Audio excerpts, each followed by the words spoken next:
राति पाहिले पाहिले राति पाहिले जागर शिव मंदिर लागिब भीड़ हइलो शिव मंदिर लागिब भीड़ राति पाहिले जागर शिव मंदिर लागिब भीड़ हइलो शिव मंदिर लागिब भीड़ पहिली दर्शन पहिली घर्षण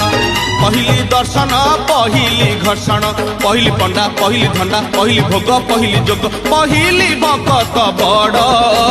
राति पाहिले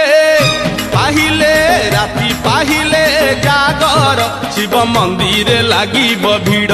हइलो शिव मंदिर लागिब भीड़।